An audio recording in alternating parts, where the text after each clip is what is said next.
presentación del número 6 de la revista Encartes. En este número, pues, organizamos que el dossier principal, el dossier central, fuera un coloquio. Y es un coloquio sobre el pueblo evangélico y invitamos a un sociólogo brasileño especialista en este tema, que es Joanildo Buriti. Bueno, en realidad lo invitamos como especialista en el tema de el nuevo rol que están teniendo los grupos evangélicos en las sociedades latinoamericanas. Y decidimos invitar a Joanildo porque era un especialista muy importante en Brasil, que es sin duda uno de los países donde más activismo están teniendo, donde más han logrado estar presente en el Estado mismo y donde pues ha habido también una transformación de cultura política a partir de esta nueva participación de los evangélicos. Y él escribió el texto, es un texto, un ensayo central, y a partir de ese ensayo, que es parte de lo que queremos provocar en la revista, invitamos a especialistas, pero no nada más especialistas en el mundo evangélico, queríamos especialistas de distintas modalidades para ampliar el diálogo. Parte de lo que nos motiva en la revista Encartes, pues es no dejar los diálogos entre aquellos que ya dialogamos, entre aquellos que ya tenemos una interlocución previa, sino también ampliar los ejes de esa interlocución, sea hacia hacia otras latitudes de estudio o hacia otros actores que se estudian o de investigadores y especialistas que lo hacen desde otras disciplinas o corrientes. Y para ello, pues, tenemos a los que participaron de este coloquio. Tenemos a Cecilia Delgado Molina. Ella es socióloga de la religión de la UNAM, actualmente está en Barcelona. Tenemos a Alberto Olvera, él es un politólogo muy reconocido en México. Si bien, y él me lo dijo cuando lo invitamos, yo no trabajo evangélicos, pero él es un especialista muy reconocido sobre el estudio del populismo. Entonces también nos interesaba, de alguna manera, ensanchar la discusión de lo evangélico hacia otros espacios políticos y desde otras perspectivas. Y tenemos también a un sociólogo belga, politólogo, Jeffrey Plegers, que él ha trabajado y es especialista en movimientos sociales. Y de Chile va a estar con nosotros Nicolás Panotto, va a estar a través, nos dejó aquí un video de su participación. Él es argentino, él es teólogo, sociólogo, pero actualmente está en Chile y va también a hablar desde esta perspectiva en el Cono Sur. Y bueno, pues para darles la bienvenida, agradecerles sobre todo su colaboración en la revista, en este número de la revista, que es súper interesante, pero también en esta oportunidad de presentar públicamente los contenidos de sus trabajos, pero también pues de establecer en vivo esta posibilidad de comunicación, diálogo y debate, que creo que es lo que más nos enriquece en el medio académico. Y para iniciar, pues doy la palabra a Joanildo Buriti, y lo dejo a él hablando. Perfecto, muchas gracias René por tu amable presentación y por la oportunidad que fue poder contribuir, participar de este simposio publicado en la revista Encartes Antropológicos y tener el honor de recibir comentarios críticos y apreciativos de nuestros colegas, algunos de los cuales aquí están, Cecilia, Alberto, Jeffrey y Nicolás, pero también otras personas que desafortunadamente no pudieran estar con nosotros acá. Yo quisiera simplemente subrayar algunos de los puntos principales del trabajo que presenté y que tiene como tema el pueblo evangélico, construcción hegemónica, disputas minoritarias y reacción conservadora. Es un intento de presentar una visión, una mirada de varias décadas de presencia evangélica en el espacio público y en la política en Brasil, considerando que esta no era una presencia visible, no era una presencia muy reconocida, aunque los protestantes y los evangélicos, incluso los pentecostales, ya estaban en Brasil hace muchas décadas. Su presencia siempre fue hasta mediados de los 1980, una presencia muy tímida, muy discreta y sin mayor reconocimiento público, ¿no? Entonces, algo pasa en mediados de los 80 que toma mucha gente por sorpresa con un proceso de movilización que hace llegar al Congreso brasileño en elecciones que también coincidían con la convocación de una Asamblea Nacional Constituyente luego de volver Brasil a un régimen de gobierno civil y experimentar un proceso de democratización. 32 parlamentarios y parlamentarias evangélicos, de los cuales de 18 pentecostales. Incluso de los 18, 12 pentecostales vinculados a la Asamblea de Dios, la más grande iglesia pentecostal de Brasil. Entonces, este proceso ya por entonces hizo un frisón en la política brasileña, produció una experiencia de confusión, de miedo, y la gente entonces se colocaba... Un ratito. Me olvidé de ligar acá la computadora.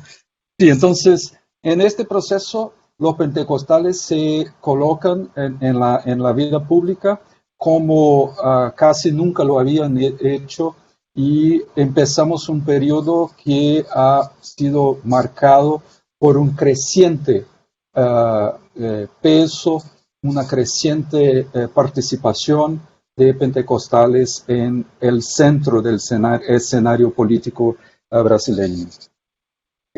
Me interesa también, para hacer un intento de interpretación, de comprensión de este proceso, enmarcar esta emergencia evangélica en términos de dos momentos que llamamos, siguiendo al trabajo de Ernesto Laclau, teórico argentino que propuso una interpretación y una teorización sobre el tema del populismo bastante distinta y que ha tenido un impacto importante, especialmente en años recientes, en los estudios del populismo en Europa.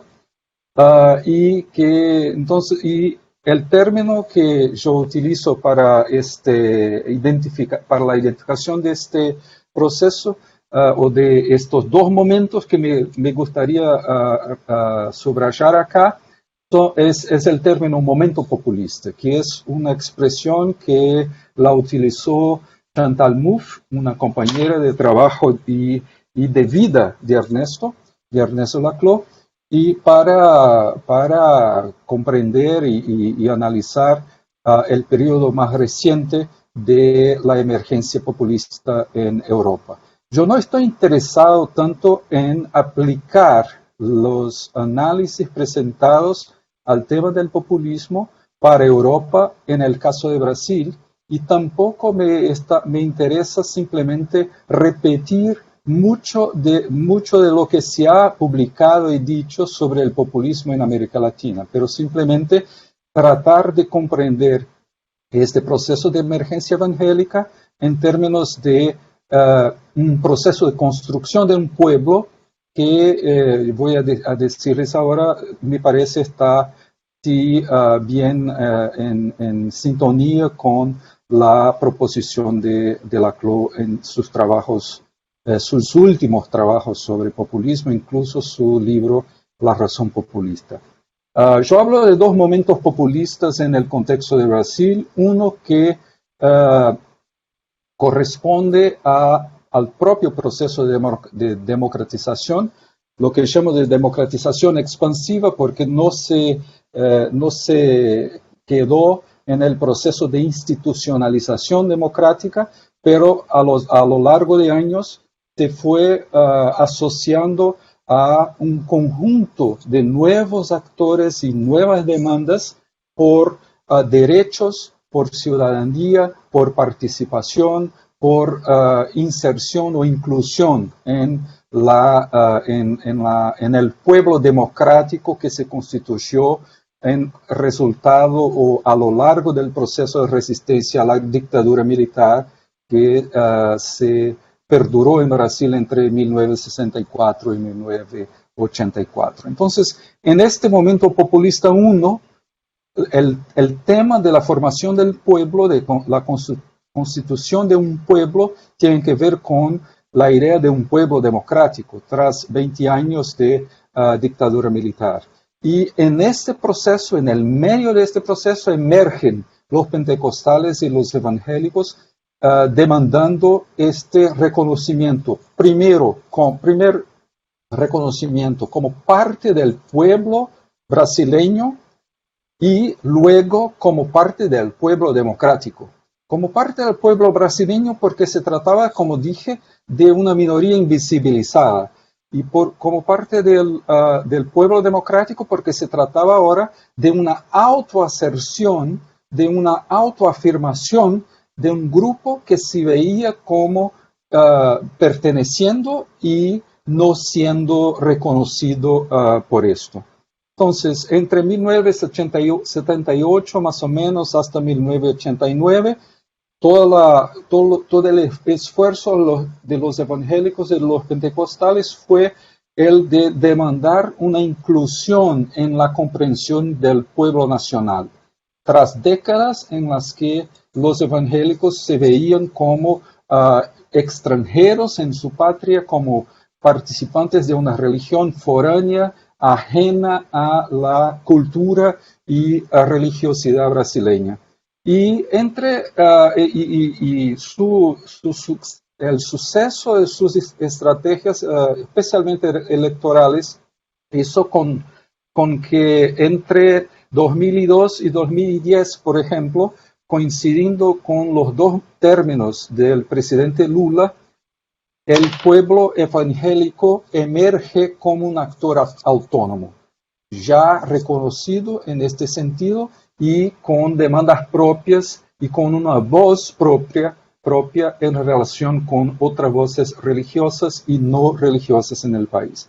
El segundo momento, y esta es la segunda parte, tiene que ver con un proceso de crisis democrática vivenciada en Brasil, más o menos luego de una serie de protestas populares de masas en 2013 y que tuve dos momentos decisivos. Uno, el impeachment de la presidenta Dilma Rousseff en 2016 y otro en la elección de Jair Bolsonaro en 2018. Y en este segundo momento, el pueblo que se define es un pueblo que se pone en oposición a la corrupción, al Partido de los Trabajadores o a la izquierda en general y a las minorías. Y en ese contexto también cambia el contenido del pueblo evangélico por un proceso interno que lleva a que un grupo ultraconservador de derecha política, claramente autoidentificado como de derecha política, toma el control de este proceso de liderazgo evangélico en la política y se proyecta la idea, la posibilidad de un cambio general de la sociedad brasileña a la imagen de de la identidad evangélica. Pone entonces la idea de una identidad evangélica, una comunidad evangélica como modelo para el conjunto de la sociedad. Entonces, estos dos procesos nos llevan a hablar de la relevancia de utilizarmos la perspectiva del populismo, sin que para esto tengamos que movilizar el concepto en sentidos muy tradicionalmente vistos en América Latina, muy negativos, muy pejorativos, pero en el sentido de identificar así los diversos aspectos de la constitución de una nueva subjetividad política en Brasil, que en este sentido, en este contexto, se expresa en estos dos grandes desiderios que han sido en larga medida bien sucedidos. El primero, de ser parte legítima del pueblo-nación, y el segundo, de redefinir al pueblo-nación como pueblo evangélico, lo que coloca una serie de problemas, porque esto coincide con un momento vivir en Brasil en el que la democracia vive varias dimensiones de crisis, casi se pudiendo hablar de una situación postdemocrática. Y en este proceso emerge con mucha visibilidad y peso la figura de evangélicos que podríamos llamar, utilizando un concepto más norteamericano, de neoconservadores, porque por primera vez en los últimos años este discurso evangélico vincula el moralismo, el énfasis moral, por un lado, a una agenda, un ideario político y económico neoliberal. Más o menos ahí, gracias, y esperamos que tengamos otras cosas para discutir.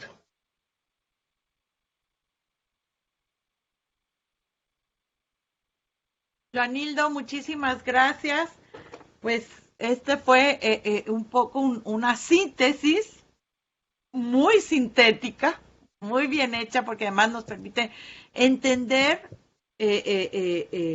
la parte histórica y no caer en esencialismos o en etiquetas en donde colocamos ya ciertas características a todos los evangélicos como si estuvieran de alguna manera ya naturalizados, o si no hubiera una salida histórica de lo que en un momento coyuntural representan. Voy a dar la palabra a Cecilia Delgado para que nos plantee cuál fue su lectura de este ensayo, y obviamente estas lecturas pues están hechas también desde un lugar y un tiempo, y este es el lugar desde México, ¿no? Estamos también abriendo a esta posibilidad de comparar, de vernos en los otros, que eso también es parte de lo que como latinoamericanos nos ayuda mucho. Ceci. Gracias, René. Y primero, gracias a Encartes por la apuesta en términos editoriales, pero además por esta posibilidad de pensarnos la idea de lo que se arma con un coloquio, ¿no? Para mí el texto de Joanildo ha sido provocador en el sentido más estricto de la palabra, ¿no? Y cuando lo leía y cuando me invitaron, para mí era pensar cómo desde México podía leer esta idea que planteaba sobre la emergencia de un nuevo sujeto político y qué tanto me podía permitir pensar lo que yo veía sobre la participación política de los evangélicos en México. Y una de las cosas que me provocó fue esta idea que plantea de las alianzas y los antagonismos, y de cómo se van construyendo estas alianzas y estos antagonismos alrededor de unas demandas. Y a partir de ahí, bueno, es que yo titulé el comentario que hice sobre evangélicos y poder político en México, reconfigurando alianzas y antagonismos, y agradezco, digamos, la provocación, porque además fue interesantísimo después leer los otros comentarios, ¿no? Y me han hecho como pensar cosas que no me había puesto a pensar, digamos, a pesar de que mi mi línea ha estado entre pensar religión y política en México. Y bueno, no me meteré ahora con las otras reflexiones que los comentarios de otros me hicieron. Después veremos si tenemos tiempo. Pero para mí pensar en la propuesta al pensar si había en México, o sea, si en México podíamos hablar de la emergencia de un pueblo evangélico como sujeto y como una nueva subjetividad política, ¿no? Y si esta idea de el momento populista de la política mundial con un protagonismo religioso me permitía pensar mejor el caso mexicano. Y como lo he puesto un poco en el comentario, sí creo que hay que precisamente historizar y poner en las coordenadas locales, porque solamente, digamos, el conjunto de las relaciones, en este caso también entre campo político y campo religioso y las particularidades que tiene, permiten que cobre sentido la presencia de estos actores que se están, digamos, disputando tanto discursiva como performativamente la representación de lo evangélico. Yo valoro mucho todo lo que se discute en el ensayo que hace Joanildo al decir, bueno, tenemos que tener mucho cuidado cuando hablamos de lo evangélico como si fuera un universo simbólico, performativo, uniforme. Creo que es una cosa que estamos viendo muchísimo, por ejemplo, en los medios de comunicación, pero también en ciertos espacios académicos, donde estamos hablando de lo evangélico como una cosa que se impone sobre una mirada que muchas veces, además, a mí me parece que parte como desde casi algo o de un temor católico, ¿no? Como lo no católico es todo eso que es lo evangélico. Eso me preocupa mucho y me parece muy estimulante que esto haya estado desde el principio de la discusión que plantea.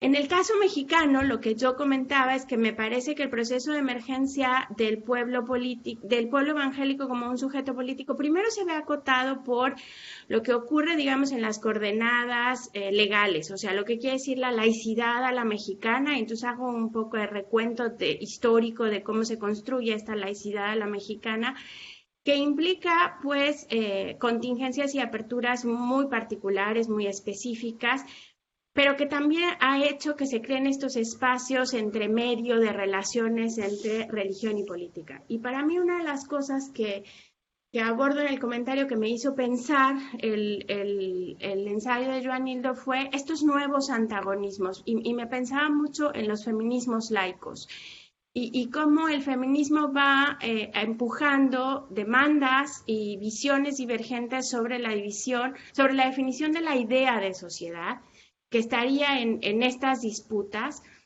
Y bueno, me parece que efectivamente pues estamos también ante una reflexión de coyuntura, y entonces en una reflexión de coyuntura pues se ve rebasada, ¿no? Yo estos meses que veía cómo sale la guía ética del gobierno de la República en México, me hacía pensar justamente en esto, que creo que el artículo o el comentario que hace Alberto Vera es muchísimo mejor y hay que leerlo, de pensar cómo en el gobierno de Andrés Manuel de López Obrador se va construyendo esta idea del pueblo bueno y esta idea de una apuesta de un discurso que es populista, que apuesta por este concepto que usa Joanildo al hablar de la minorización, creo que lo estoy diciendo mal, pero esta idea de las minorías y de poner el ellos y el nosotros como unos universos que entran en choque,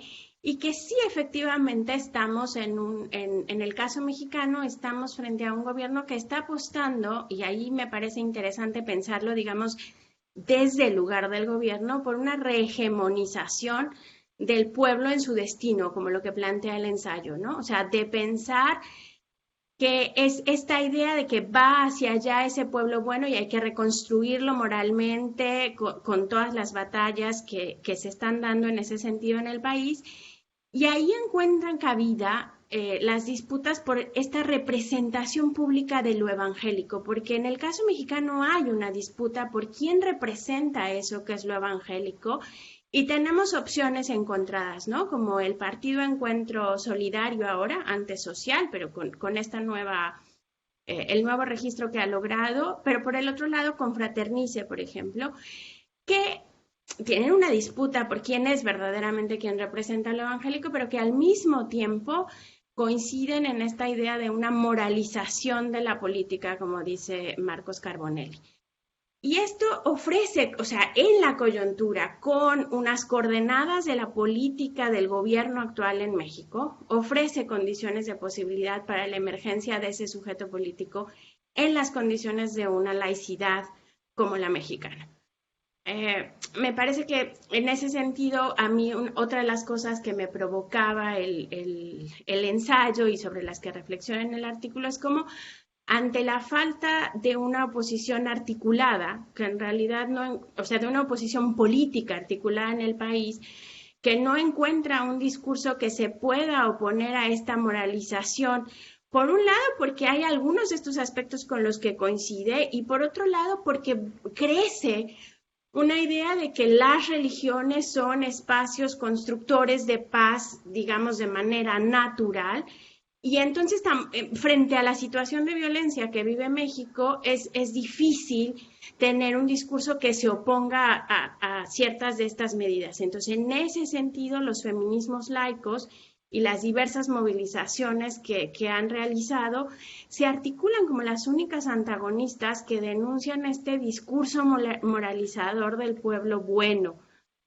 Y creo que en ese sentido, así como Buriti está proponiendo que hay que repensar la categoría de populismos, yo en mi comentario también reflexionaba que hay que repensar la categoría de conservadurismos, porque en esta idea de los conservadurismos y de pensar una moral cristiana tradicional, en México estamos viendo cómo está, y creo que el artículo o el comentario que hace Alberto Olvera en ese sentido nos da muchas pistas de pensar cómo está siendo alentada por un gobierno que estaría, digamos, se supone en el marco de la izquierda, pero que esto no quiere decir, por ejemplo, que en temas de moral sexual, de cuerpo y de todo lo que tiene que ver alrededor con estas regulaciones, estemos en ese universo. Y entonces esto abre la posibilidad de una nueva politización que se ancla en un sujeto religioso con nuevos lenguajes y con una agenda particular. Y me parece que, digamos, estas reflexiones a mí verdaderamente es que agradezco la invitación, porque más que tener, y lo que trato de plantear en el comentario es que más que tener cerrada una cosa, lo que me abrió fueron las posibilidades de pensar todas estas nuevas reconfiguraciones sobre cómo estamos viendo la construcción de alianzas y de antagonismos en México en unas coordenadas que no son inéditas. Ceci, muchas gracias y por este reflexionar en diálogo que yo creo que es muy, muy importante, que todos necesitamos estar realmente pensando desde lo que nosotros estamos estudiando, pero también a partir de los otros, ¿no? Y lo que realmente nos interpela en los estudios de los otros. Voy a dar la palabra a Alberto, ya sé que vamos a seguir con México, pero creo que de alguna manera ya están puestos estos ejes de discusión y después saldremos de México, no se preocupen. Entonces, doy la palabra a Alberto Olvera. Muchas gracias, René. Es un placer estar en este panel que la revista Encartes Antropológicos ha propiciado. Me sumo a la felicitación a la revista, a la iniciativa que tú has tomado, con una publicación bastante versátil, original, accesible, multifacética. Así que es un honor, pues, participar en este proyecto que me parece está refrescando el espacio público académico en México. También es un honor estar aquí con amigos viejos como Jeffrey Players y conocer en esta ocasión y por esta vía a Joanildo. Bueno, hago un breve comentario en dos sentidos. El primero es sobre la pertinencia de usar el concepto de pueblo y la teoría de Laclau para analizar el proceso político brasileño Y un segundo elemento es usar a su vez ese mismo marco teórico para entender la política mexicana hoy. Es lo que hago precisamente en el comentario que se publica en este número de Encartes.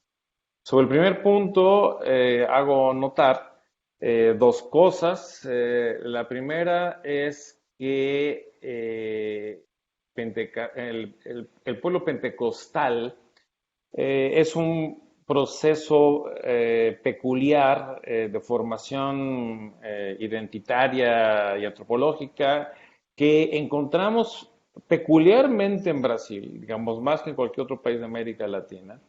Y justamente el explicar la unicidad, el carácter único de este proceso en Brasil es lo que motiva la pregunta de si usar la idea de pueblo en el sentido de Laclau nos ayuda a entender este carácter específico de este proceso político.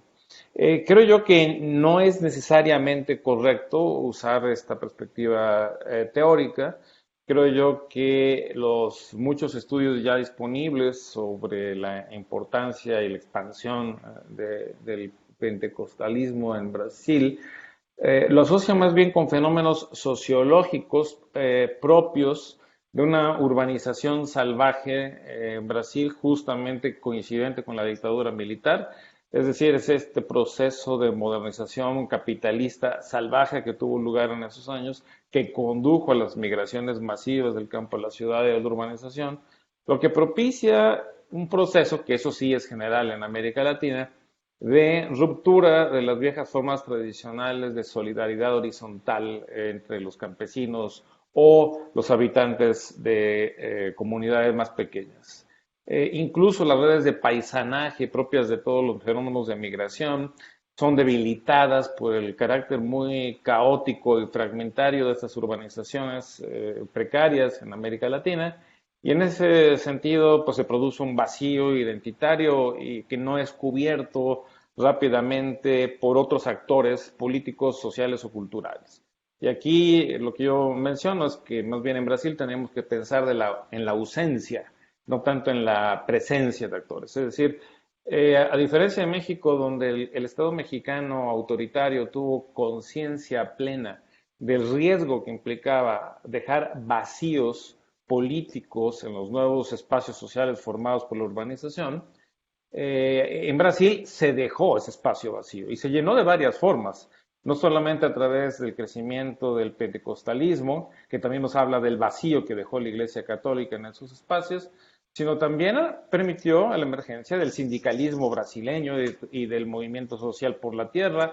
Es decir, el vacío político en ese proceso de transformación social permitió la emergencia de numerosos actores sociales, nuevos movimientos sociales, y también otra de las respuestas localizables es esta del pentecostalismo. Entonces, es una de las formas posibles en que se resuelve esta ausencia de solidaridades tradicionales horizontales y la necesidad de articular nuevas formas de organización y de identidad colectivas. Entonces, en primer lugar, esta idea de que observemos el proceso sociológico, los vacíos identitarios y políticos dejados y como consecuencia de ello, la emergencia de nuevos actores, tanto en el campo social como en el campo religioso. Y esto no significa necesariamente entonces que la categoría de pueblo sea aplicable. Digo esto en el sentido estricto lacaniano, ¿no? El pueblo se puede entender de muchas maneras, es un concepto sumamente vago y utilizable para todos los propósitos imaginables, pero si vamos a usar a Laclau, entonces tendríamos que asumir que el sentido lacaniano de pueblo está construido para pensar la política, específicamente la política. Es un concepto de uso tan general, una teoría que se hace tan abstracta, que últimamente la práctica populista se convierte en la política posible en los tiempos en que el neoliberalismo ha destruido la sociedad y con ella los mecanismos tradicionales de representación política.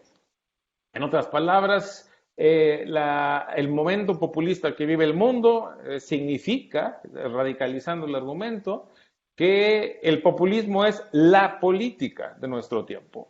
Entonces, este es el argumento de fondo.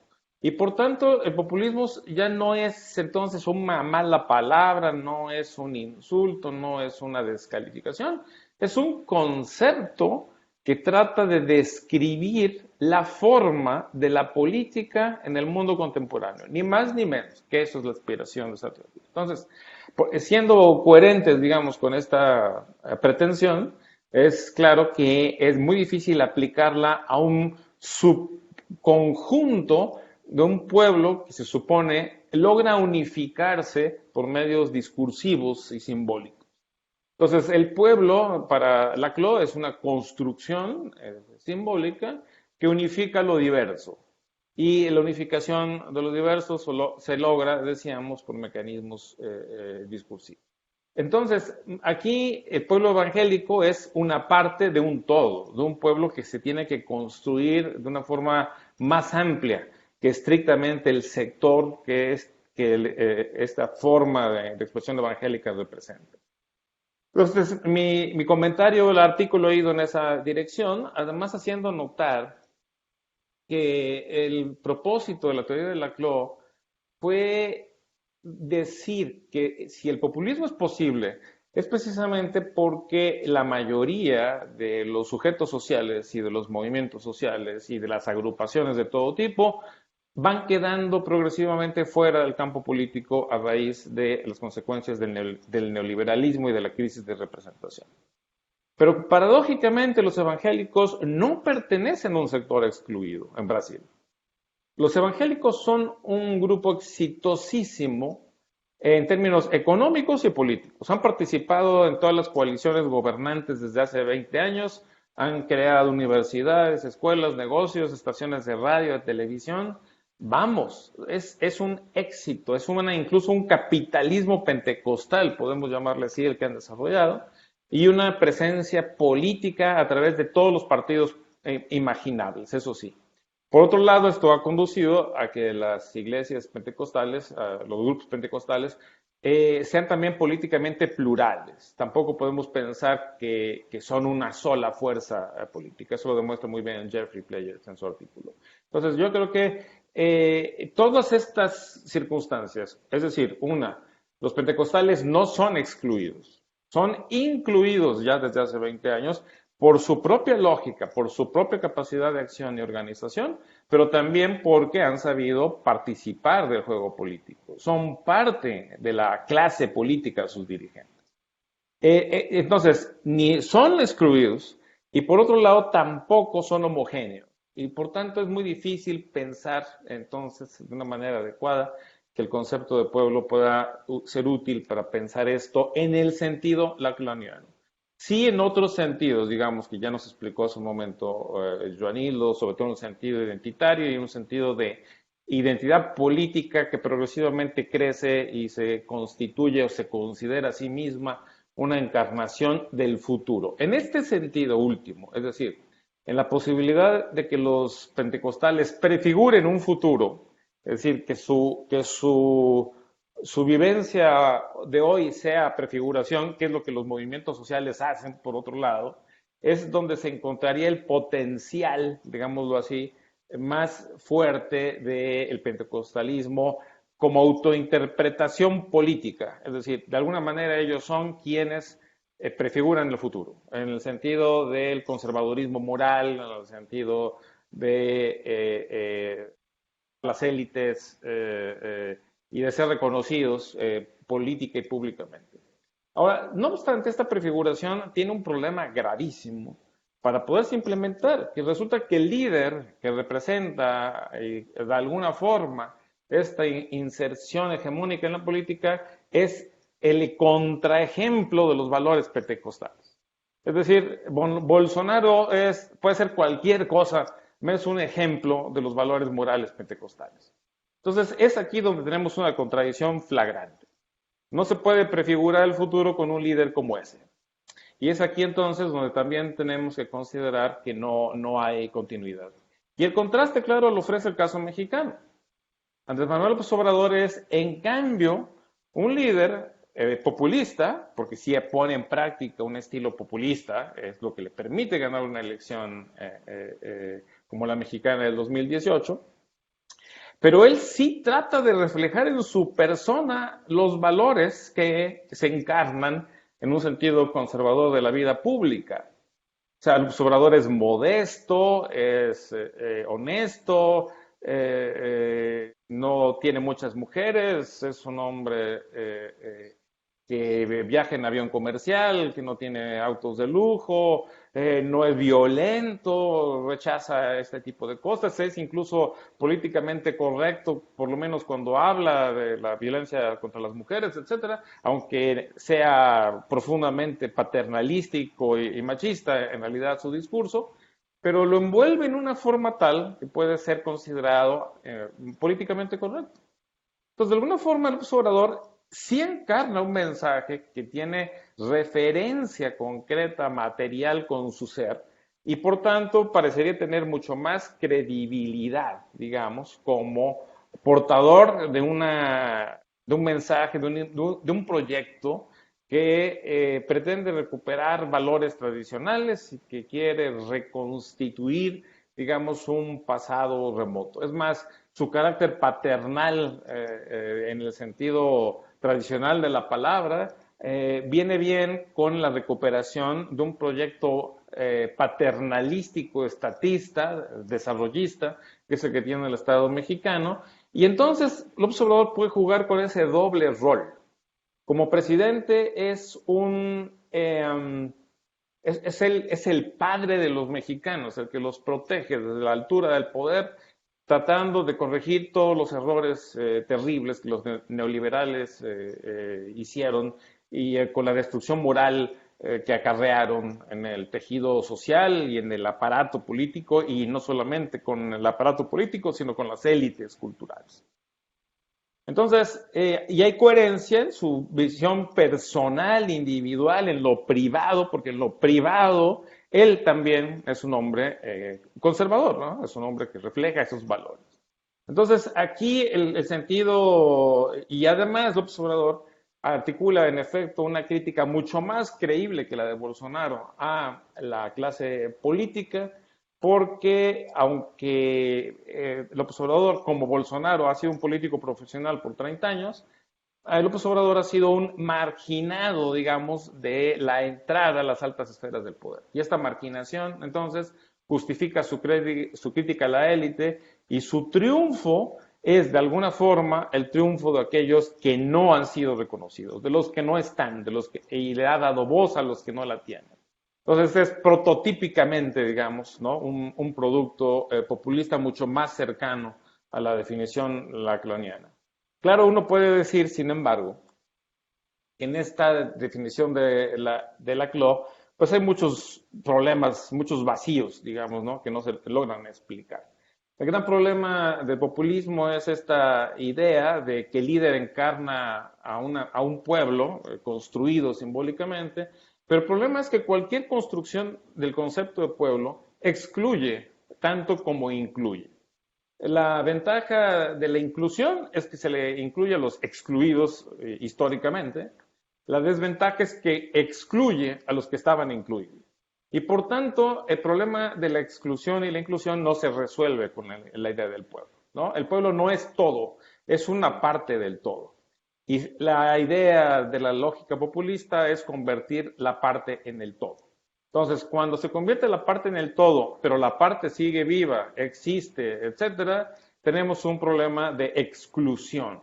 Ahora una exclusión de las minorías elitistas, pero al fin de cabo una exclusión que termina convirtiéndose entonces en un problema político, en un problema de representación, ¿no? Hay un sector de la sociedad que tiene poder económico y simbólico que no se siente representado por el líder populista. Y es esto entonces en México muy patente también, digamos, y donde nos muestra los límites del reclamo populista de representar al pueblo, ¿no? Es naturalmente excluyente porque el pueblo es bueno y es aquel que sigue estas pautas culturales y políticas del líder. Bueno, todo esto entonces simplemente para hacer notar que el recurrir a ciertos marcos conceptuales nos permite entender unas cosas y otras no, al mismo tiempo que al usar cualquier marco conceptual tenemos que entender sus alcances y sus límites, ¿no? Desde mi punto de vista, el marco teórico lacaniano no es precisamente el más apropiado para entender el fenómeno pentecostal, por más de que nos pueda inspirar momentos de comprensión de los procesos de constitución de un sujeto político. Es más apropiado paradójicamente para el caso mexicano, por más de que aquí haya que tener una explicación peculiar. Y lo que sí es verdad es que algo que inspira este texto de Joanildo es que podemos pensar en el aura religiosa de López Obrador, que siempre se ha hablado un poco de ella, pero sin método, sin algún tipo de fundamento. Y yo creo que este artículo sí nos permite ver que una de las cosas que tiene el populismo mexicano, no necesariamente otros populismos, es esta aura semirreligiosa. Porque López Obrador utiliza sus mañaneras como un púlpito, ¿no? Es el presidente predicador, es el presidente que no solo gobierna, sino que manda mensajes morales todo el tiempo, ¿no?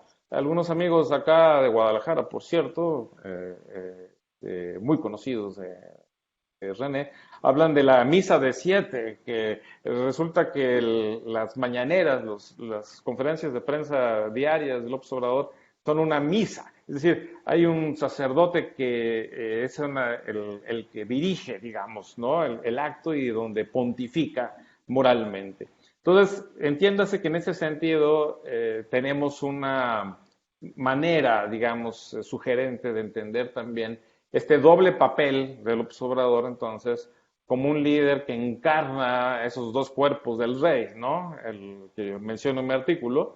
Por un lado, el cuerpo civil, el presidente, el sujeto legítimamente electo que encarna el poder por voluntad popular, pero por otro lado también tiene esta parte divina, ¿no? Este hombre que reconstruye el orden moral y que por tanto tiene esa doble función. Bueno, entonces yo quisiera decir que el artículo de Joanildo me provocó estos pensamientos. Yo agradezco mucho que me hayan invitado René a hacer esta labor, porque me permitió a mí mismo especular un poco sobre esta interpretación, no solo de la realidad brasileña, sino de la mexicana también. Gracias. Muchas gracias, Alberto. Sin más, vamos a dar la palabra a Jeffrey Players, para que nos dé su comentario. Sí, muchas gracias. Bueno, es un placer participar aquí en esta revista. Agradezco mucho a René por la invitación y también un placer saludar a mis amigos, compañeros Alberto, Cecilia, Joanildo, que conocí en contextos, lugares muy distintos. Y bueno, qué bien que René nos juntó. Bueno, ahí es fantástico ahí de poder hablar de estos temas importantes gracias al texto de Joanildo. Y quiero decir que no solo este texto, pero realmente la obra, otros textos de Joanildo son muy importantes para entender lo que pasa en Brasil. Considero ahí que lo que pasa en Brasil nos ayuda mucho a entender lo que pasa en otras partes del mundo. Me acuerdo que Cecilia hace un año y medio, hace un año en un seminario en la UNAM, donde hablaba de unas lecciones de Brasil para México, y creo que la ponencia tanto de Cecilia que de Alberto fueron muy importantes, y hay muchas llaves para eso en la obra de Joanildo. Y en eso creo que mi intervención está en parte en la línea de Alberto también, por lo cual tengo mucho respeto por su trabajo. Allí no voy a hablar de populismo, allí no soy nada especialista, pero creo que también tenemos muchas llaves para entender muchos de esos asuntos, también lo que está pasando en México, en Estados Unidos y en Europa, en ese texto y en la obra de Joanildo. En particular, allí cuando se habla de... Bueno, tengo que no dispersarme mucho. Ahí quiero decir solo 4 cosas, 4 argumentos que les quiero compartir, que está un poco en la base de mi artículo. Quiero decir también que yo no soy especialista de sociología de la religión, no soy un politólogo tampoco, aunque en este artículo sí hago análisis electorales por primera vez en mi vida. Y básicamente mi reflexión sale un poco de una reflexión de hace 2-3 años, a partir de un artículo que se publicó recientemente en Kenia sobre la perspectiva más largo plazo de religión, de teología de liberación, y ahora en Brasil el impacto político y ahora el impacto de los actores conservadores. Entonces, basándome en el diálogo con Juanildo, quiero decir 4 cosas en ese artículo de Encartes Antropológicos. Uno es que tenemos urgentemente que cambiar las categorías de análisis. Y eso obviamente, ahí hablando de mi parroquia, propongo pensar como movimientos sociales, sin sorpresa. Es una invitación ahí pensar el movimiento social de la teología de liberación, como lo hace muy bien el sociólogo Michael Louis, brasileño, excelente ahí, un movimiento social. Y este movimiento social de la teología de liberación corresponde a un movimiento social conservador. Con esto quiero decir, cuidado, las batallas, y como dice muy bien Cecilia también, la batalla no está entre evangélicos y católicos. Y todos lo sabemos, todos lo dijimos, pero ¿cuántas veces en esta revista y en todos los textos regresamos a estas mismas categorías? Podemos en la misma ponencia, yo lo voy a hacer también, decir, dejemos estas categorías, de reificar eso y usarlo como categorías analíticos.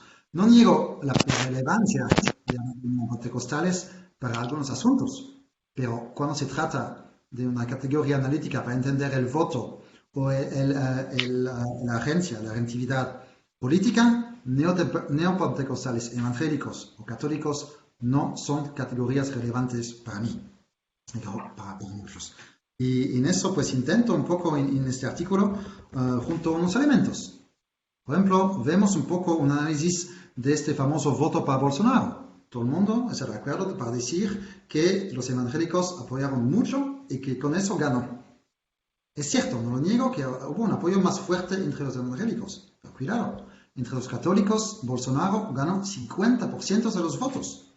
No es como todos los católicos de un lado y todos los evangélicos del otro. Es más, analizando los resultados, y no sé si ha discutido eso en Brasil, me sabe mucho escuchar a Juanelo sobre esto, vi un poco que la polarización de la sociedad brasileña frente a Haddad, del PT, y Bolsonaro, no está entre neopentecostales y católicos, se reproduce adentro de los neopentecostales. ¿Quiénes son de ellos? Hay neopentecostales que dicen que por ningún motivo votaran para Bolsonaro, 44% ahí. Y de hecho, Juanildo habla del pueblo evangélico que se vuelve el pueblo brasileño, pues de repente la categoría que mejor representa, que está más cercana de los sondeos nacionales brasileños, en términos de los que rechazan totalmente Haddad o los que rechazan totalmente Bolsonaro, pues la categoría religiosa más cercana son los neopentecostales. Es decir, hay tanto rechazo que no votaron por ningún motivo para Bolsonaro, hay tantos porcentajes entre los neopentecostales que entre la población brasileña en general. Por lo tanto, ahí hablar de neopentecostales, punto, no es una categoría analítica. Es menos una categoría analítica, que sabemos muy bien, que los protestantes en su conjunto también fueron muy activos en la teología de liberación en Brasil, por ejemplo. Otra vez ahí se lee muy bien el libro de Michael Louis. Por lo tanto, ahí también hay que recordar el rol mayor, no de los neopentecostales, de los católicos, en esta invención de lo que llaman la ideología de género. Es una invención de Ratzinger, de los católicos, no de los neopentecostales. Hay que recordar cómo los conservadores católicos en el Brasil en los años 90 estaban ellos llevando estos temas que ahora tomamos como neopentecostales. Por lo tanto, ahí mi propuesta es decir, basta de estas categorías para este tema, no digo para otros. Los temas neopentecostales, evangélicos, católicos no son categorías relevantes. Las iglesias están cruzadas por movimientos conservadores, opiniones, ideologías, actores conservadores, y por movimientos, ideologías, actores progresistas. Vemos hoy el vigor, la tremenda guerra que hay entre los neoconservadores católicos norteamericanos y el Papa, entre Vigano y Francisco. Es tremendo, una violencia extrema. Y por lo tanto, eso para mí son las categorías analíticas que nos ayudan a entender. Y cuando nos quedamos con las categorías clásicas, objetivas de la afiliación religiosa, estamos ciegos a muchos de estos fenómenos. Y hay que cambiar esas categorías allá. Segundo punto, y ahí es la importancia, como lo subraya muy bien Juan Nildo, de un cambio escatológico. Un poco mi primer punto es como una invitación a ustedes para decir, necesitamos, por favor, tomar algo de la sociología de movimientos sociales de Turén y los demás, en la sociología de la religión. No tomar los actores, las organizaciones, pero los movimientos sociales de ideas que cruzan esas organizaciones. Pues el segundo punto es un poco al revés. La urgencia de tomar en cuenta mejor la sociología de la religión en la sociología de los movimientos sociales. El cambio no es tanto de organización, es un cambio escatológico muy importante. Y ahí Alberto dijo algo muy importante. Los evangélicos, otra vez rechazo la categoría, pero siempre la usamos, yo también.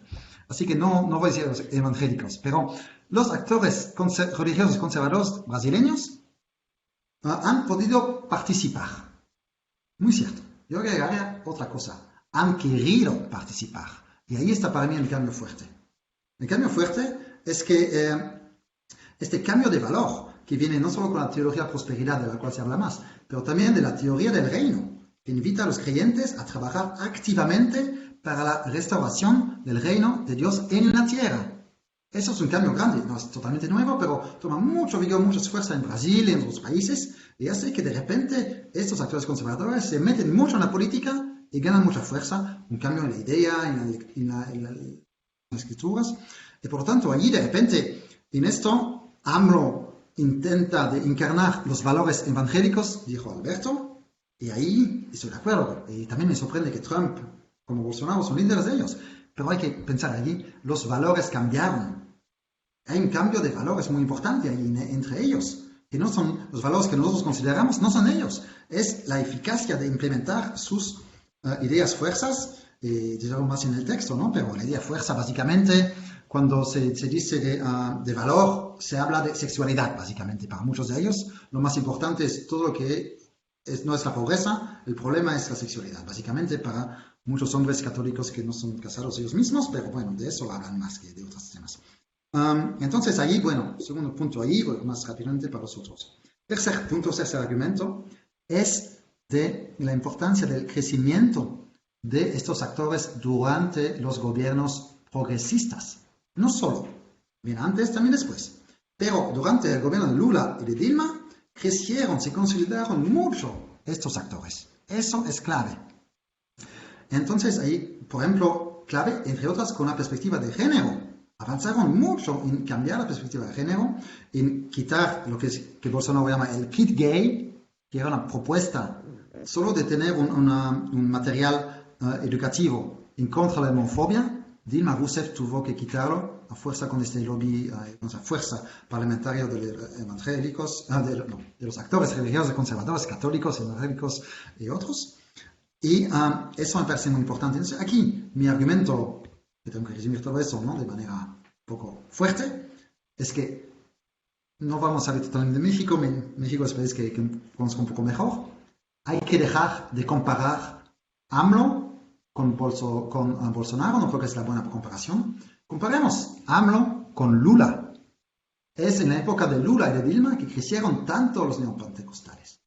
Y eso lo hicieron en contra de su voluntad.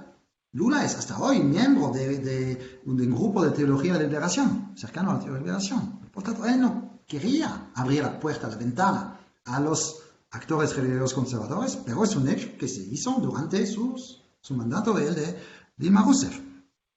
Por lo tanto, ahí creo que sí hay preguntas importantes, como dijo Cecilia, cuando hablamos de confraternice en México, cuando estamos viendo todo eso, creo que hay que compararlo, no con el Brasil de hoy, pero con el Brasil de repente de 2003, 2005, esa época de Lula, con un líder que no quiere una religión conservadora ahí, no creo que sea su religión, pero no por eso no lo va a favorecer. Lula no quería abrir todas las puertas a los neopentecostales, pero es durante el mandato de los actores, de los políticos progresistas, del PT por lo menos, que subieron mucho esos actores y con un factor, entre otros, la importancia del género, que fue demasiadas veces considerado como una moneda de intercambio para los actores políticos que están centrados en la igualdad. ¡Qué bien! Políticas redistributivas. Veo que Bolsa de Familia se distribuyó por iglesias pentecostales, como igualmente el programa social en México se distribuye hoy en día también en parte por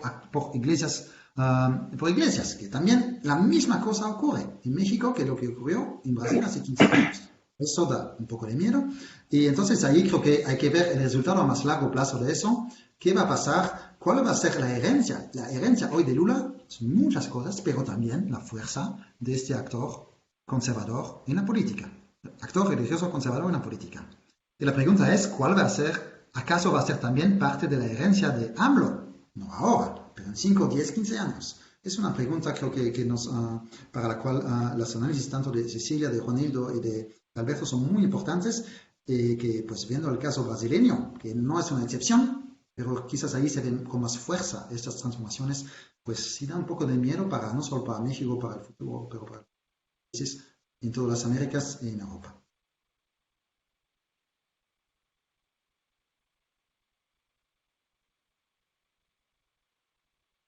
Jeffrey, muchas gracias por tus comentarios.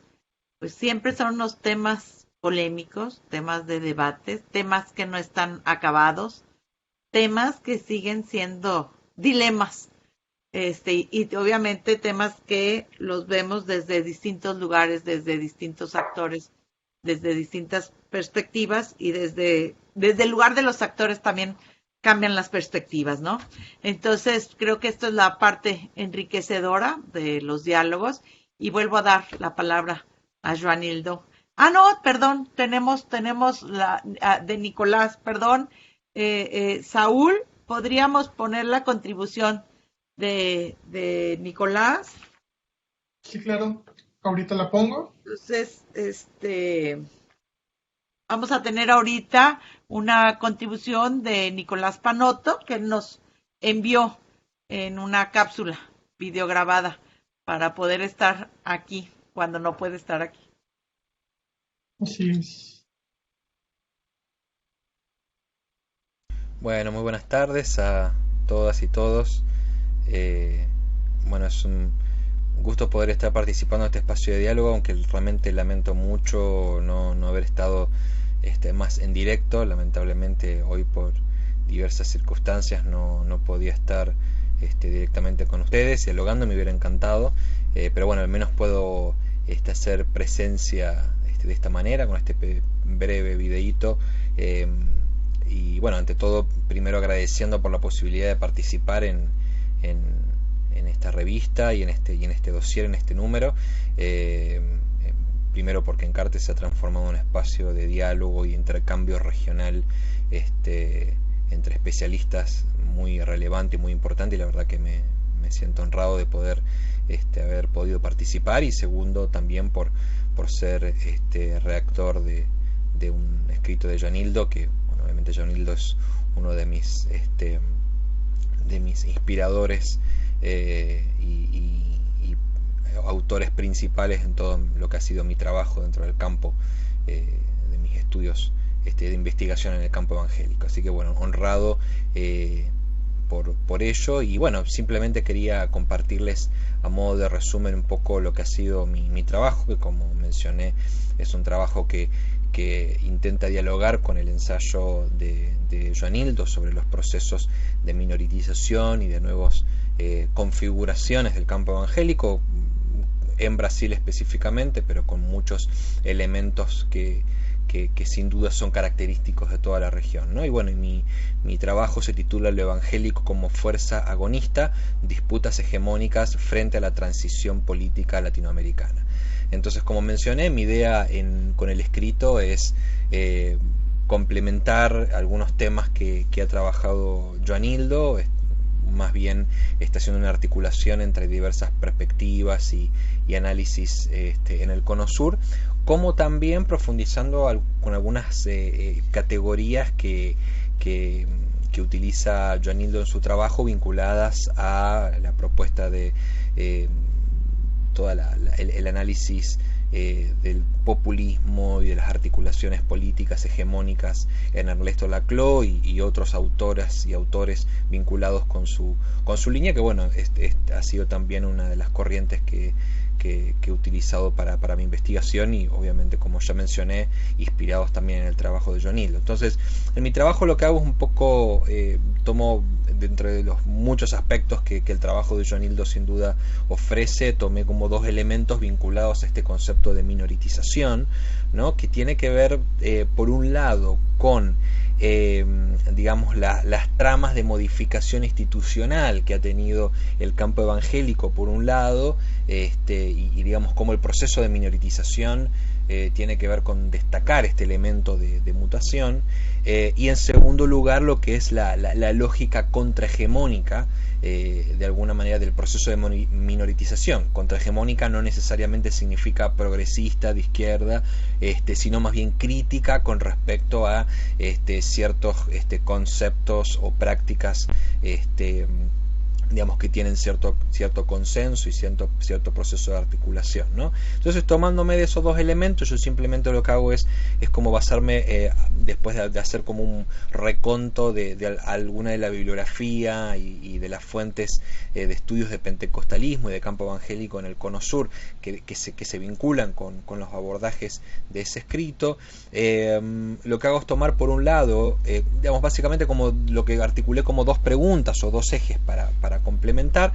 Por un lado, lo que son el análisis de cómo las reconfiguraciones internas del campo evangélico intervienen o impactan en el análisis del campo evangélico en sí, ¿no? Y acá un poco menciono algunos elementos que tienen que ver con ciertas lecturas estereotipadas o reduccionistas que vemos en el mundo tanto académico como también en espacios de medios de comunicación y demás con respecto al campo evangélico, y entonces de alguna manera mostrar cómo todas estas campos y matrices que atraviesan la identidad evangélica, que tienen que ver desde cuestiones históricas hasta cuestiones denominacionales, institucionales, cuestiones generacionales, y también ahí lanzo un poquito lo que es la importancia de usar el concepto de identidad, ¿no? De lugares de identidad maleables, ¿no es cierto?, como una de las categorías que utilizo allí,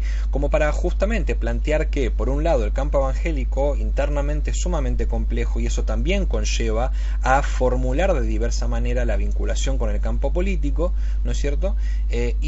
Digamos, por otro lado también el concepto propio de identidad va a impactar de alguna manera en cómo veamos los vínculos entre campo evangélico y el mundo político, ¿no? Entonces, por eso también sugiero allí un conjunto de denominaciones institucionales para ver desde dónde leer la vinculación entre campo evangélico y lo político, ¿no? Entonces ahí, digamos, no es lo evangélico y la iglesia evangélica como un campo que se vincula directamente con lo político. Estamos hablando de comunidades locales, estamos hablando de cuerpos de liderazgos, estamos hablando de organizaciones basadas en la fe, estamos hablando de lo que yo llamo redes políticas regionales, con respecto al campo evangélico, que cada una de estas configuraciones que conforman lo evangélico y el campo evangélico van a tener diversos objetivos y maneras de vincularse con el campo político. Y el segundo tema que también un poco dialogo con la perspectiva de Johnildo es por qué lo evangélico se ha transformado en este tiempo en digamos en un tema de gran importancia, ¿no? Nuevamente acá surgen ciertos estereotipos sobre lo que es la avanzada evangélica, pero sin duda me parece que hay diversos elementos para considerar que van mucho más en profundidad de cierto concepto del evangélico como un movimiento que avanza, digamos, con mucha fuerza. Me parece que hay otros elementos y tienen que ver con otros dos conceptos laclausianos que yo traigo sobre la mesa, que es el concepto de demanda y el concepto de articulación.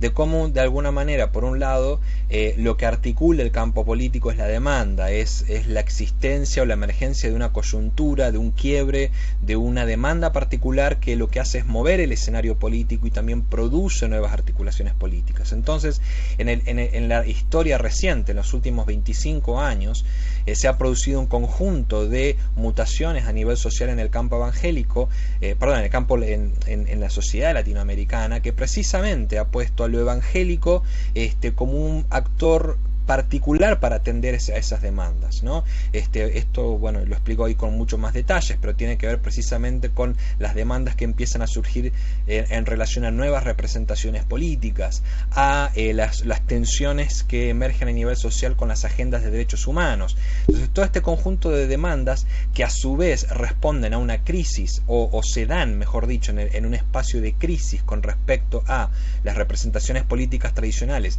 e inclusive las representaciones religiosas tradicionales, y me refiero más concretamente al catolicismo, lo evangélico emerge como un actor que articula de alguna manera, por un lado, responde a estas demandas y desde este responder a esas demandas articula un conjunto de nuevos discursos, nuevos modos de institucionalidad, actores sociales que siempre habían estado periféricos y lo visibilizan como un espacio, digamos, como una identidad religioso-política particular en este contexto. Entonces, digamos, eso se vincula un poco con lo que Joanildo trabaja del campo evangélico como una mediación de religación social, ¿no? Como las reconfiguraciones del campo religioso y del campo evangélico sí implican y conllevan nuevas configuraciones o modos en que lo evangélico se vincula a lo político. Entonces, bueno, simplemente esto, de alguna manera todo esto es abordado por Joanildo y un poco mi idea fue complementar sobre estos dos elementos principales. Por un lado, seguir insistiendo con esta deconstrucción de los estereotipos con respecto a lo evangélico como un campo homogéneo, suturado, digamos, con agendas muy unidireccionales para comprenderlo en su profundidad, en su amplitud, y en segundo lugar también para complejizar la manera en que lo evangélico se vincula con lo político desde otro tipo de categorías, no ya desde la típica categoría de sujeto político homogéneo que actúa, digamos, dentro de la fuerza o del realpolitik, digamos, de la manera tradicional, sino que tiene que ver con la construcción de todo un espacio donde diversas demandas, diversas lógicas o nuevas lógicas políticas que emergen en el espacio público, donde lo evangélico ahí se levanta como un articulador particular. Así que bueno, en ese sentido realmente espero que mis aportes hayan podido entrar en diálogo y obviamente también hacer algunas sugerencias para continuar un diálogo que en este dossier sin duda se puso sobre la mesa y que bueno, espero que se pueda continuar con el tiempo. Así que les deseo un excelente resto del encuentro y de la jornada y nuevamente agradecido por esta posibilidad.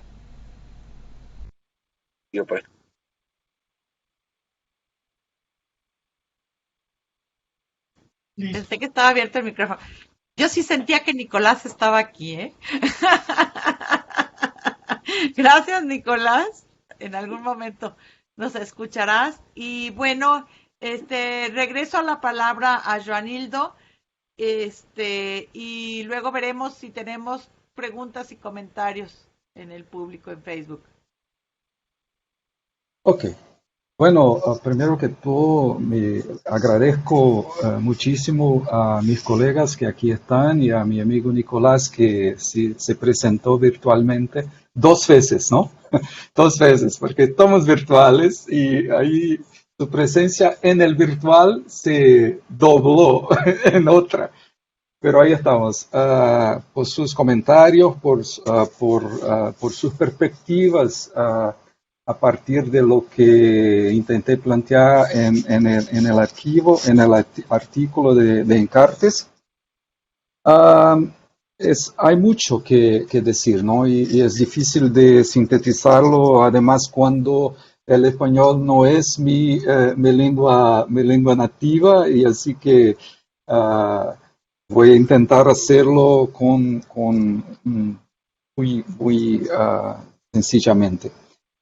Yo creo que por las cuestiones que plantean nuestros colegas, hay por un lado un intento de diálogo que lleva en cuenta realidades que no son las mismas, ¿no? Si hablamos de Argentina, de México, de otros países de América Latina, de Brasil, no estamos hablando de sociedades en las que análisis, aunque comparativas y muy cuidadosas, van a desvelar procesos idénticos que se pasan. Entonces hay un espacio, hay un gap de lo empírico ahí y de la percepción de lo empírico que hay que anotar. Yo creo que otro punto tiene también que ver con el involucramiento que nosotros tengamos en relación con los temas y las prácticas que estamos estudiando. Así que hay distintas posibilidades de verlas cuando estemos más cercanos, más lejanos, más adentro, más afuera, más como simpáticos, más críticos. Y esto, por supuesto, y hace mucho plantea cuestiones que discutimos en nuestros cursos de metodología, de epistemología de las ciencias sociales. Entonces, no es para mí ninguna sorpresa que tengamos estas miradas distintas y incluso críticas como la que particularmente hace Alberto en relación con mi trabajo. Por otro lado, yo creo que hay también cuestiones que tienen que ver con cómo leemos algunos de estos procesos a base de nuestras preocupaciones teóricas, nuestros compromisos teóricos y metodológicos. ¿Sí? También ahí hay distintas formas de ver, y esto es lo que estamos entonces tratando de discutir acá. Me alegra que en el trabajo de Cecilia este intento de interrogar a la propia experiencia mexicana, no solo en búsqueda, o no simplemente en búsqueda de puntos que permitirían verificar lo cuánto tenemos en México en comparación con Brasil, pero en términos de lo que da a pensar, observar desde lejos esta descripción y análisis del caso brasileño a la luz de lo que sabe ella respecto del caso mexicano. Entonces yo creo que es un ejercicio interesante que estaba en el cerne de la propuesta de este diálogo, de este simposio, y lo que puedo decir es que aunque no tenga un conocimiento específico del caso mexicano, mis estudios de América Latina van por otros países. Me interesó muchísimo el planteo que propuso Cecilia respecto de esta comparación entre el caso mexicano y el caso brasileño. En cuanto a Alberto, yo creo que aquí en su apreciación, yo tengo algunas cuestiones que recibo como cuestiones críticas importantes y que yo tengo sí que pensar y aunque el tiempo no sea suficiente contestar, pero me gustaría marcar aquí una discordancia muy fundamental respecto de tu análisis de la teoría lacloiana de la política y del populismo, y también de tu perspectiva respecto de la posición de los pentecostales en la sociedad brasileña.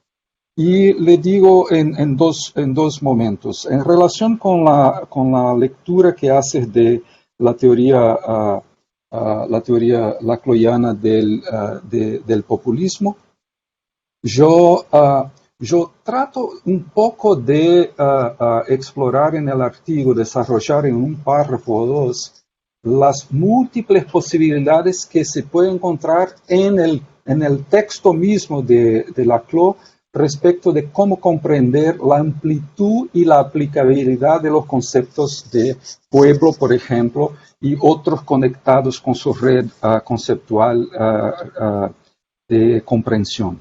Y reconocer que el pueblo es una parte que se hace o que pretende hacerse todo, no es tanto una crítica que haces a Ernesto, es el punto mismo que ya está en el texto de Ernesto. Su idea de que la plebe y el populus son estos dos símbolos de una demarcación por la cual un actor, más bien en términos de la terminología de la razón populista, una demanda particular se hace espacio para construir una cadena de equivalencias con otras demandas de tal forma que este conjunto se presenta como una parte de la sociedad, sí, pero que cuestiona la forma como el tema del poder se distribuye y se institucionaliza en la sociedad. Así que no hay contradicción en admitir que el concepto de pueblo, en una perspectiva discursiva, en una perspectiva de construcción de un arco de demandas y fuerzas sociales conectadas a ellas, en un momento no pueda ser identificado con el concepto nacional del pueblo, y por otro lado imaginarse y argumentar que procesos de articulación y de contestación política pueden sí llevar a que se suceda o ocurra un suceso en términos de la transformación de esta plebs en un populus, que sería el concepto más estricto de pueblo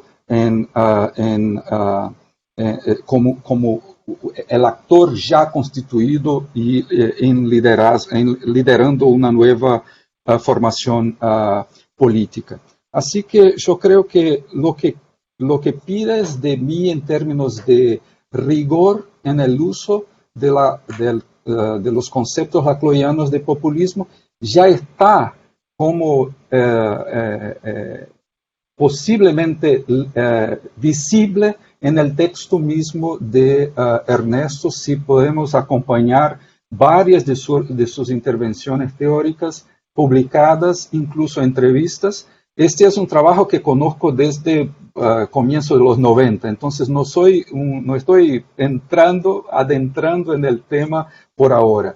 Así que yo admito que podamos tener divergencias en términos de cómo se concibe usted el concepto de populismo en Laclau y a lo que se aplica, pero yo creo que hay aspectos de lo que dice respecto de la teorización que no me parecen correctos y no me parecen una lectura que a base de la cual se pueda cuestionar la pertenencia de utilización de estas categorías en un estudio de la religión, por ejemplo. Yo creo que cuando en tu argumentación más al final haces referencia a problemas con la teoría de Laclau, porque el pueblo para constituirse necesariamente excluye algo. Esto otra vez es un punto que está desarrollado en varios textos de Laclau. No es un problema de su teoría, es algo que sí ya presupone como parte de su comprensión de estos procesos de formación de mayoría, formación de hegemonía en las sociedades.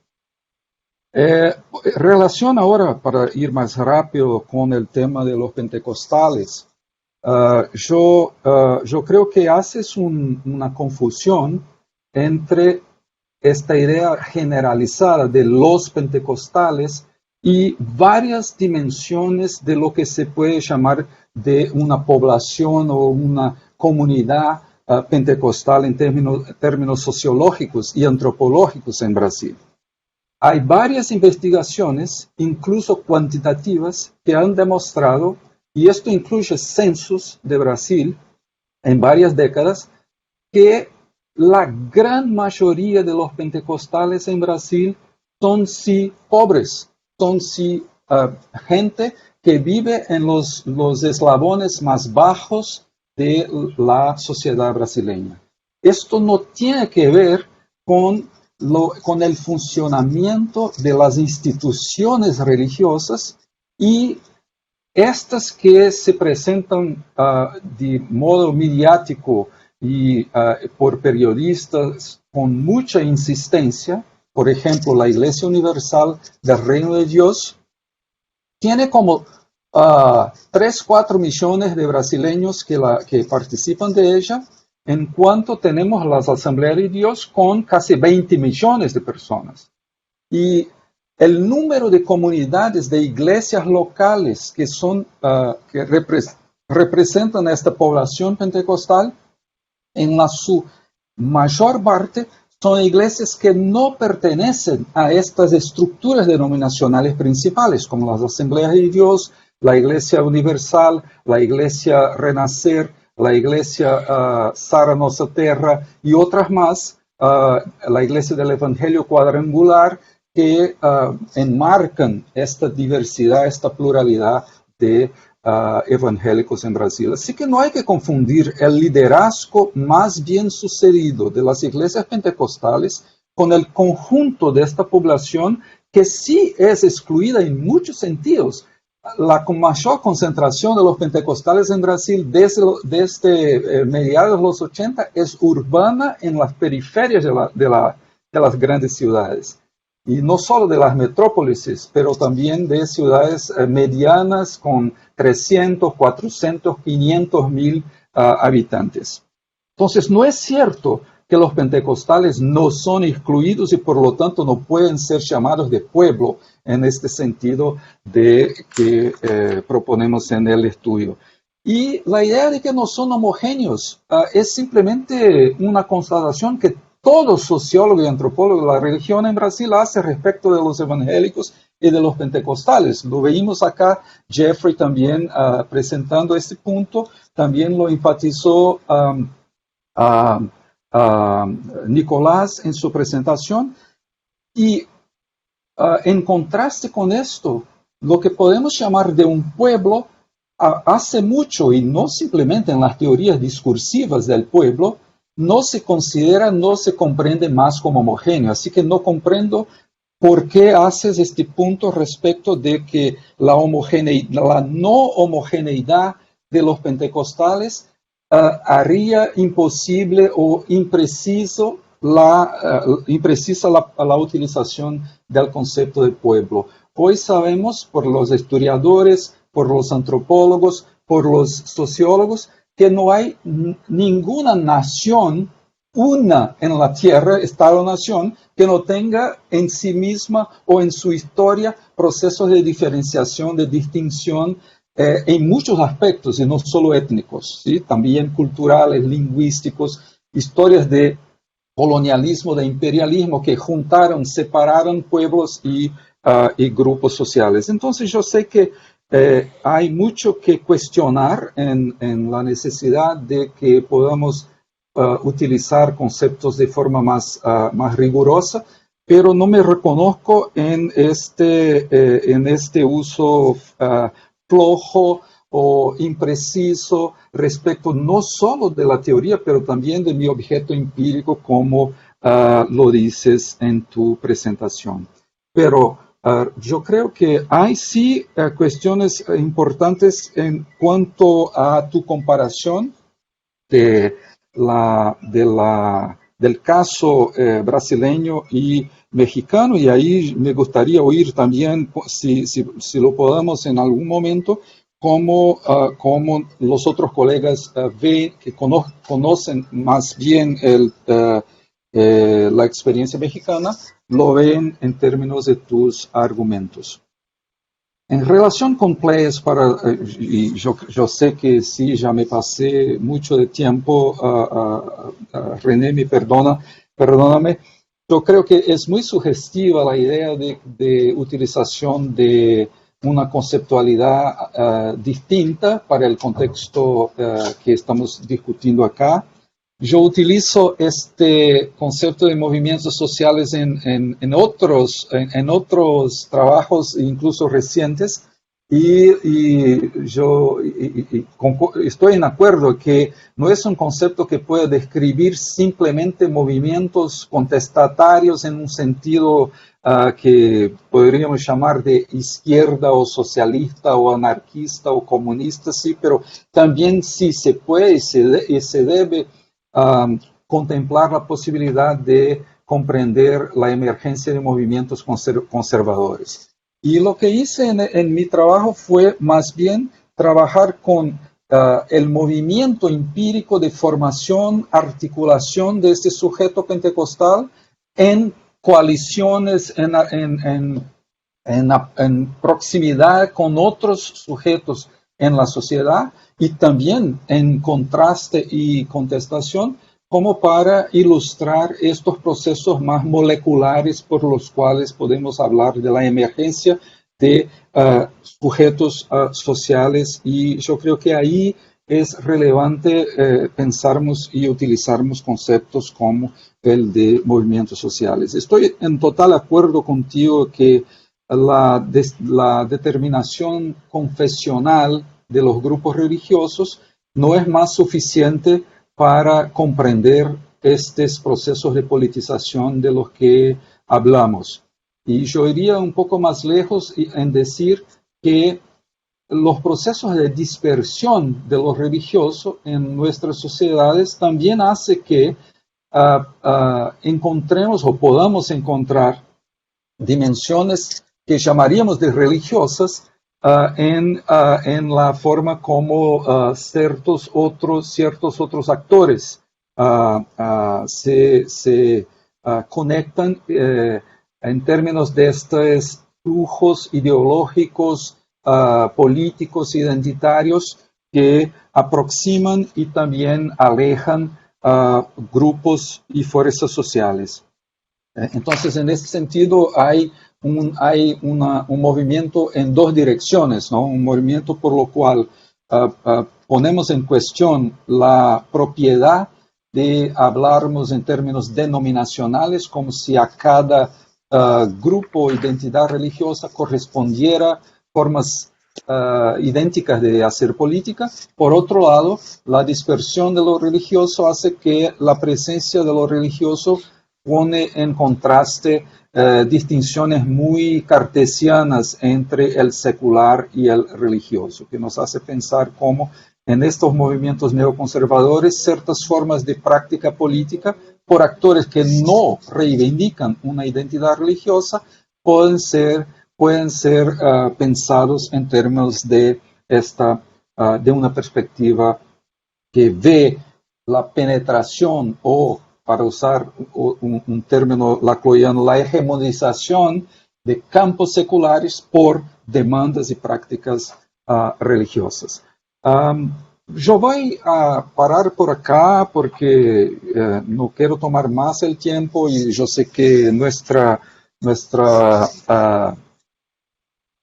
live no debería estar extendiéndose tanto más, y quiero agradecer otra vez más a cada uno de ustedes por su cuidado y su atención en comentar y criticar lo que presenté en este trabajo, y podemos seguir en abierto por ahí en nuestras cuestiones y discusiones respecto de estas realidades de los países latinoamericanos en relación con el tema de religión y política. Gracias. Pues creo que el tiempo se nos fue y entonces no me queda más que cerrar, agradecerles de veras la participación tanto con la revista en este número como en esta presentación. Sé que quedan muchos temas, podríamos seguir aquí comentando, aportando, discutiendo, y hay muchos temas que obviamente pues además de la dificultad, porque como hemos visto en cada contexto histórico, desde cada perspectiva, desde el lugar desde donde estamos atendiéndolo, pero además son conceptos pues que están de alguna manera muy atravesados, no nomás por definiciones conceptuales que también son distintas, pero también por definiciones de pugnas de poder, ¿no? Entonces, pues se vuelven también conceptos que a veces están atravesados por cuestiones más peyorativas, por etiquetas o por esencialismos, ¿no? Y pues todo este tema de la nueva política que de alguna manera surge desde movimientos religiosos, pueden ser conservadores, pueden ser evangélicos y que recompone, como dijo Ceci, en ciertas coyunturas alianzas y en otras coyunturas esas mismas alianzas se descomponen y se convierten en actores antagónicos. Entonces esto es realmente un desafío porque todo el rato estamos viendo estas recomposiciones de lo que es ser conservador, de lo que es o no participar del pueblo o ser parte subalterna o hegemónica de lo que en un momento es pueblo, pues constantemente también es cambiante, ¿no? Y eso es parte, digamos, de lo que como investigadores pues nos toca resolver. Y pues agradezco muchísimo, invito a quienes nos están viendo a leer los textos, pues si aquí fue muy interesante la exposición, los textos son aún más, y a leer estos 6 textos que componen el dossier de nuestro número de Encartes número 6. Y pues muchas gracias, de veras muchas gracias por la participación a todos.